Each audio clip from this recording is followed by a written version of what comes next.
कहीं मेरा मेकअप ना उतर जाए। बड़े प्यार से मेरी बीवी ने किया है।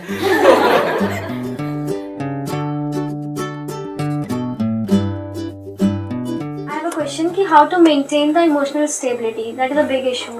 मतलब इमोशंस में जो उथल पुथल होते रहते हैं उसको हम कैसे स्टेबल रखें।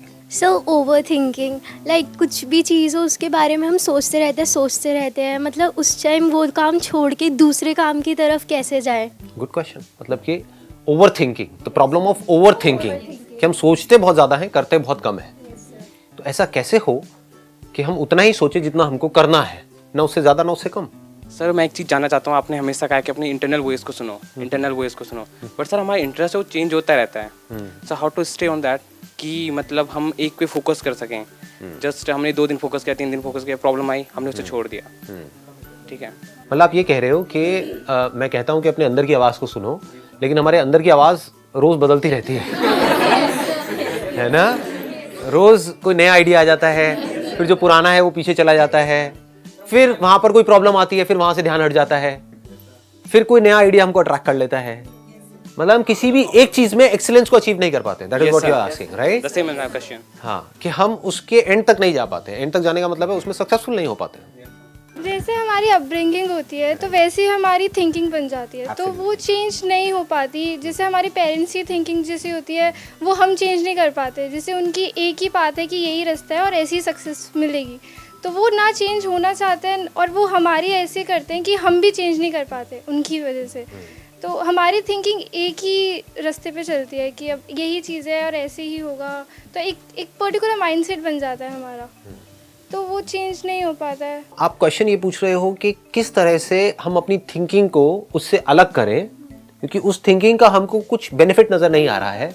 क्योंकि हम उनकी लाइफ को ध्यान से अगर ऑब्जर्व करेंगे तो हमको उनकी लाइफ में कुछ बहुत मज़ेदार नहीं नज़र आ रहा है। तो अब हम इससे ये आइडिया लगा सकते हैं कि अगर हमारी थिंकिंग भी वैसी ही रही जैसी उनकी थी या उनकी है, तो हमारे साथ भी वही होने वाला है जो उनके साथ हुआ है या हो रहा है।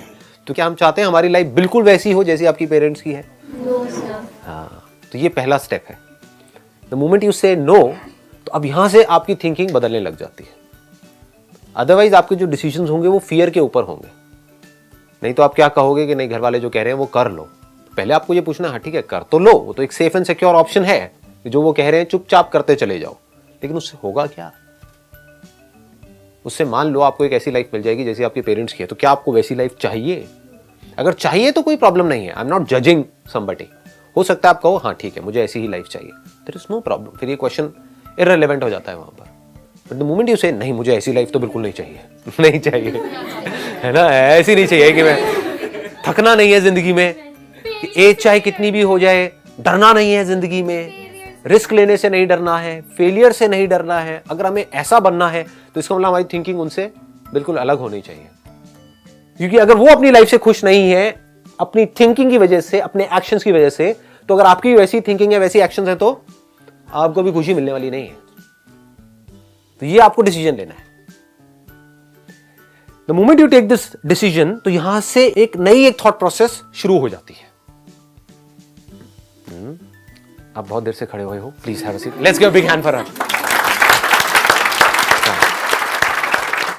तो हमारा ये टॉपिक निकल करके आ गया है। आज का टॉपिक क्या निकल करके आया है? घूम फिर के हम आ रहे हैं थिंकिंग के ऊपर। चाहे ओवर थिंकिंग हो, चाहे इमोशनल स्टेबिलिटी हो, चाहे अपनी थिंकिंग को चेंज करना हो। इसी के साथ में क्या जुड़ा हुआ है जो आपने पूछा था कि अपना जो इंटरेस्ट है हम उस पर पूरी तरह से स्टिक कैसे रहे। तो क्या ये पॉसिबल है कि हमारे अंदर किसी भी तरह का कोई कॉन्फ्लिक्ट ना हो? ये क्वेश्चन है। समझ गए ना? अगर इन चारों क्वेश्चंस को जोड़ दिया जाए क्या निकल करके आ रहा है कि हमारे अंदर किसी तरह का कोई कॉन्फ्लिक्ट ना हो, हमारे अंदर किसी तरह का कोई कंफ्यूजन ना हो, हमारे अंदर किसी तरह का कोई डर ना हो। पॉसिबल है या नहीं है? नहीं है?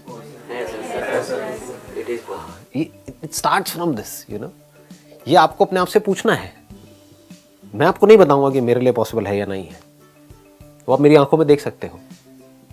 बाहर से आपको बहुत कुछ मिल जाए लेकिन अंदर कंफ्यूजन ही कंफ्यूजन हो, डर ही डर हो, अनलिमिटेड डिजायर्स हो। यही तो प्रॉब्लम है ना? अनलिमिटेड डिजायर्स, जिसकी वजह से रोज हमारा इंटरेस्ट चेंज हो रहा है। इन सब बातों को ध्यान से सुनना जो मैं बोल रहा हूं और अपने अंदर देखते चले जाना। This is real learning. Books पढ़ना नहीं, मेरी बातों को सुन करके अपने अंदर फीड करना नहीं। आप लोगों के माइंड में कई बार आता होगा कि क्या कोई ऐसा तरीका है कि मेरी बातें जब आपको जरूरत पड़ती है तो वो बातें याद रहें। आता है कभी किसी के माइंड में कि जब सुनते हैं तब तो सब कुछ बड़ा सही हो जाता है, लेकिन कुछ दिन बाद जब वापस से अपनी लाइफ में जाते हैं, जब उस सिचुएशन में जाकर के हम फंसते हैं तो सब भूल जाते हैं। तो याद रखना सोल्यूशन नहीं है। सोल्यूशन क्या है?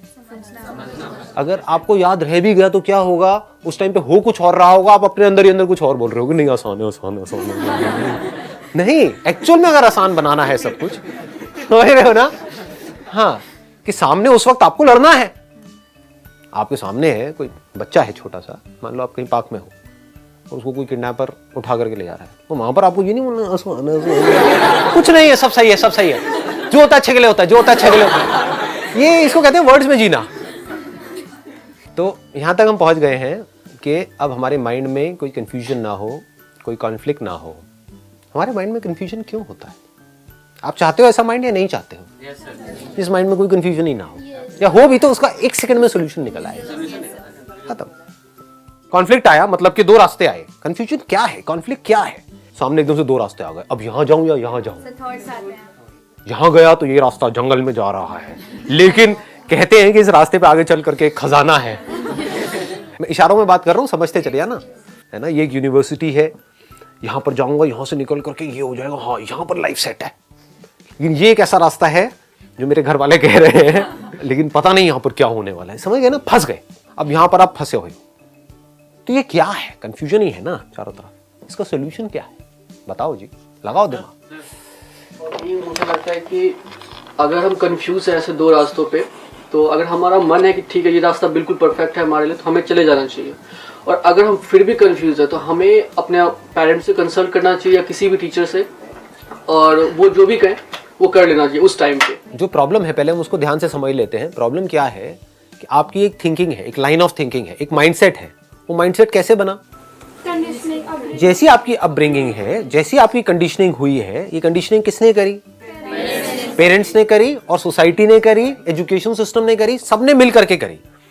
तो सबने मिल करके जो आपकी कंडीशनिंग करी है, जो एक माइंडसेट आपका बना है, उस माइंडसेट की वजह से जो भी लोग उस माइंडसेट में चल रहे हैं, चाहे कोई थोड़ा सा आगे है चाहे पीछे है, मैं उसकी बातें नहीं कर रहा यहां पर, क्या वो अपनी लाइफ से खुश हैं? कोई भी बंदा चाहे जॉब कर रहा है चाहे बिजनेस कर रहा है, लेकिन माइंडसेट ऊपर ऊपर से तो अलग अलग लग रहा है देखने में, बट फंडामेंटली सबका एक जैसा होता है। अनलिमिटेड डिजायर्स होते हैं और अनलिमिटेड फियर्स होते हैं, बस उसके बेस पे एक्शन चल रहा होता है। काम करने के लिए कोई काम नहीं कर रहा होता है। समझ पा रहे हो? ये करके मुझे ये मिलने वाला है, बस सारा ध्यान वहां पर होता है। तो जो भी इस तरीके से चल रहा है वो दुखी है। तो क्या आपको ऐसा बनना है? ये अपने आप से पूछो कि अगर मैं भी उसी तरीके से चला जिस तरह से सब मुझे कह रहे हैं चलने के लिए, या जिस तरह से मैं सोच रहा हूं कि हाँ ये चलना मेरे लिए सही है, तो फिर आप चाहे कुछ ज्यादा अचीव करते हो चाहे कम करते हो, उसमें कोई फर्क नहीं पड़ने वाला है। ज्यादा अभी आपको ज्यादा लग रहा है क्योंकि अभी आपके पास में कम है। जब आपके पास ज्यादा होगा तो जब उनको देखोगे जिनके पास आपसे बहुत ज्यादा है, तब भी आपको अपना वो कमी लग रहा होगा। ज्यादा कम पड़ जाता है एंड में, कितना भी ज्यादा हो जाए। तो आप खुश कैसे होगे इस रास्ते पे चल करके? कभी खुश हो सकते हो ही नहीं सकते। और इस रास्ते पे चल करके जैसे जैसे आप आगे बढ़ोगे आप फंसते ही चले जाते हो। इसलिए हम समझ नहीं पाते हमको अपनी लाइफ को डायरेक्शन क्या देनी है, इसलिए हम कंफ्यूज रहते हैं, इसलिए हम एक काम पे टिक नहीं पाते हैं, इसलिए ओवरथिंकिंग हमारे अंदर चलती रहती है, क्योंकि ये असली काम हम कभी नहीं करते हैं। ये रूट है आपकी पूरी की पूरी थिंकिंग की। आपकी जो थिंकिंग है उसकी जड़ क्या है, पहले आपको ये क्लियर होना चाहिए कि मुझे क्या करना है और मुझे क्या नहीं करना है। अगर दोनों चीजें आपको बिल्कुल क्लियर हो जाए तो कोई कंफ्यूजन है? बिल्कुल मतलब बिल्कुल क्लियर, 99% नहीं 100% क्लियर, तो कोई कंफ्यूजन है? अब ये क्लियर कैसे होगा? आप समझ पा रहे हो ना, मैं प्रॉब्लम की जड़ में जा रहा हूं। जब तक आपको ये नहीं पता कि मुझे क्या करना है, आपको ये भी नहीं पता कि मुझे क्या करना है, आपको ये भी नहीं पता कि मुझे क्या नहीं करना है ना कब बोलना है, no I will not do it, do you have the courage to say that? इसका मतलब आपको क्लियर नहीं है। डिसीजन तो आप ले लोगे, लेकिन क्लैरिटी के साथ नहीं लोगे, कॉन्फिडेंस के साथ नहीं लोगे, बस ले लोगे डिसीजन। चल यार कुछ समझ नहीं आ रहा, ये है, यही कर लेता हूं, इन पिन सेफ्टी पिन टॉस करके देख लेते होते हैं ऐसे डिसीजंस होते हैं या नहीं होते हैं? किसी को भी पता है क्लियर कि मुझे क्या करना है क्या नहीं करना है? नहीं पता है. It should be absolutely clear. कैसे होगा? ऐसे सोचने की हमारी आदत नहीं है क्योंकि ऐसा बनाया नहीं गया हमको. समझ रहे हो? तो आई एम श्योर आप में से कुछ लोगों को अनकंफर्टेबल भी लग रहा होगा क्योंकि कैसा बनाया गया है, बस जो पढ़ाया जा रहा है ना यहाँ पर जो बोर्ड पे लिखा हुआ है बस वहीं तक सोचना है, उसके आगे नहीं. जो डेफिनेशन लिखी हुई है बस यही सही है. इसमें अगर तूने ये भी एक वर्ड भी चेंज किया तो समझ जा तेरे नंबर कम हो जाएंगे. इससे सॉल्यूशन नहीं निकलने वाला. तो कैसे क्लियर होगा? सबसे पहला स्टेप है आपको ये क्लियर होना चाहिए कि मुझे क्या नहीं करना है. Once you are clear about it then आपके लिए लाइफ बड़ी सॉर्ट आउट हो जाती है, बड़ी सिंपल हो जाती है. डिसीजंस लेना बड़ा आसान हो जाता है. क्या नहीं करना है, मैं यहाँ पर मॉरल साइंस की बात नहीं कर रहा हूँ, वो आप सब लोगों को पता है तो मैं उसमें नहीं घुस रहा हूँ कि शराब दारू सिगरेट ये वो, मैं उसकी बात नहीं कर रहा हूँ. क्या नहीं करना है मतलब कि किस रास्ते पर नहीं चलना है. रास्ते हैं क्या? एक है सरफेस लेवल पे अलग अलग रास्ते, एक है फंडामेंटली अगर रास्ता देखा जाए तो दो तरीके से दुनिया एक्ट करती है कि अपने डिजायर्स के हिसाब से चलो